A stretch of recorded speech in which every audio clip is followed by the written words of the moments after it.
Lagos State Task Force on Environment and Special Offences Enforcement Unit arrested 40 people for illegally night street trading and causing heavy traffic in Ikeja.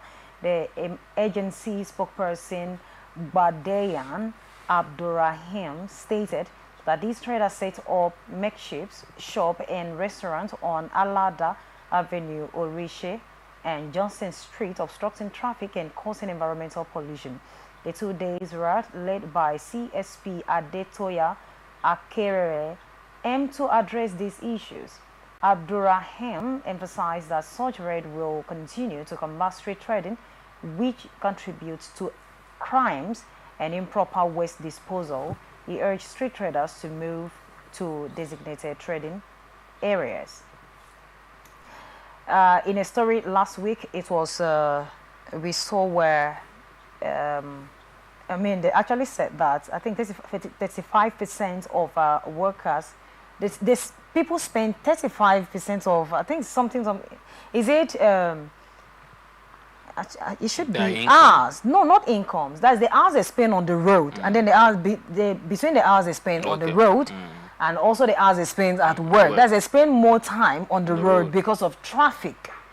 Okay, that is that for that. And then talking about arrest, there are a lot of complaints that correctional facilities are congested. They have already taken 40. And you know that this issue of street trading is something that the government has been fighting. And it seems that people are turning a deaf ear. They're adamant about the consequences. They just damn it and do what they're supposed to do. So is this how they will keep arresting people? Where will they keep them? Is this a solution? And when they come out, they should go to designated areas. Where exactly? Is it a market? Yes, the arrest will continue. It will continue. It's a continuous exercise. It has always been over. You know, these are challenges, peculiar with cities, mega cities, and evolving cities that is trying to align with the 2020 or 2030 economic revolution. You know, you probably experience similar scenario around this environment, considering the fact that the indices that will attract such traffic may not tend to be on ground, and that has to do with the economic. If the economy of that particular given environment or state is on the upward rising, of course, it will attract a whole lot of persons. So those a lot of persons government has to cater for, and if they can't cater for them, you will tend to see, because cost of living is very expensive. You can give to crime, or you can probably go all out to say you can. So some of them, the designated selling points or markets built by government allegedly are oftentimes built and sell to those who probably don't need, not the traders, those who probably don't need it.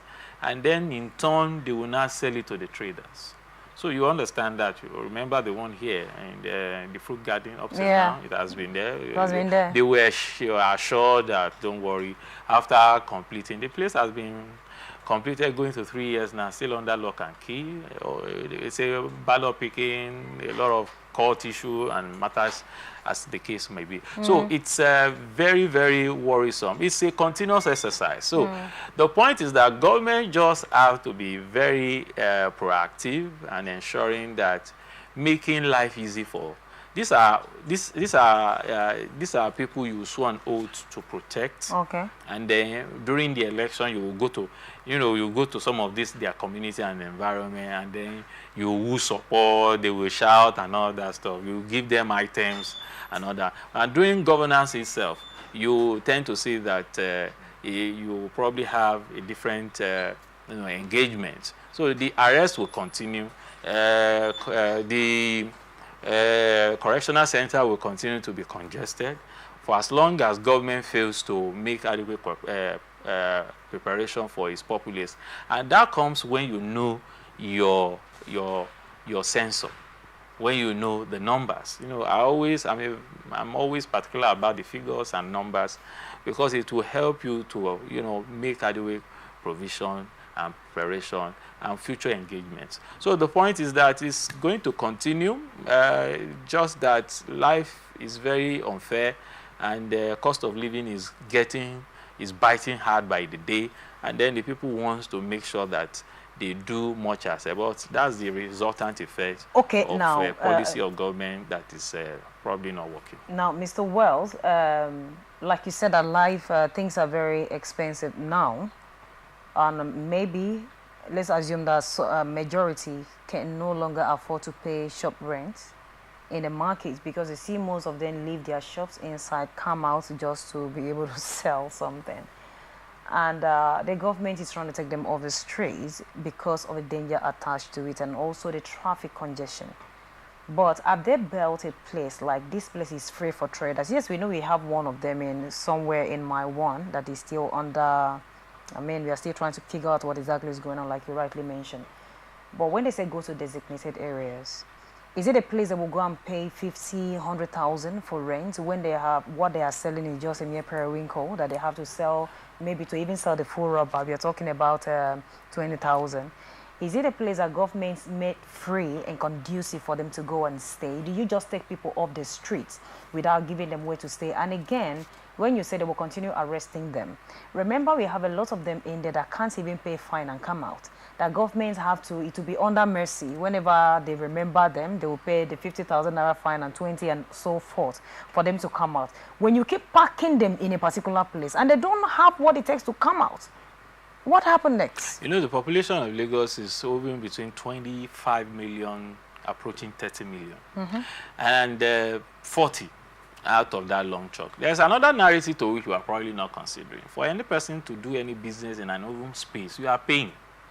It means that some persons are calling, yes. You're paying? You're paying. Even some people pay levies. As you walk on the road? You have the community collecting. And that also goes to the local government. So who is deceiving who? Who is this? That's the question I want to ask. So nobody consider that point, because you cannot just sell within a particular, catchment or space or street, because the street allegedly belongs to the government. In fact, you cannot even organize certain function on the street without getting prior approval from the local council or local government. So for them to actually be doing this business around that place is that they are paying daily, daily, there's this tickets they pick up, and then they send some of these boys, these touts, and some of these council boys to collect money. They will pay for daily. Some pay hourly, 6 hours, some in the morning, some in the evening. It's obtainable even down here in Rumokoro and some of the major markets, where some of those adjoining streets closer to the market, to the main market, people, display their wares along the road path, and then the community with some of these CDC will come and collect. We will say this one is for chairman, this one is for police, this one is for... At the end of the day, because some persons trying to create the impression that government is working, and then you're not saying the law enforcement agent to come and do general raiding, some will be able to sort out themselves, and some will not be able. For those who probably are unable, who probably don't have enough experience as to how the game is being played, will be the one that will never come back again. However, those who are probably a regular customer, say, will know how to sort out the DPO and who the captains that be. So the point is that you find yourself in this kind of environment of hypocrisy. You see that these are many other instances that has bedeviled our national life is what is empowering some of these secessionists. Wow. Yes, of course, because we'll tell you that after all, when is their own? They didn't do much. When it's now our own, now they are not coming up with policy and all that to tell you that probably there is no fairness in the system. And if there is no fairness in the system, why am I wasting my effort and contribution? And so probably those who probably cannot stomach some of these things sell off their wares or property and, move elsewhere, all in the name of Japa, because it's a function that you have no faith in the system, because no matter what you do, look at Dangote. The other day was frustrated. Yeah, by the same way. Yes, by the fact it's the same NNPC who have 20%, buy off, and right now he said, oh, he's selling fake. Oh, they want to buy it and all that. So these are some of the things to which you see that some person will just say, look, as far as Nigeria is concerned,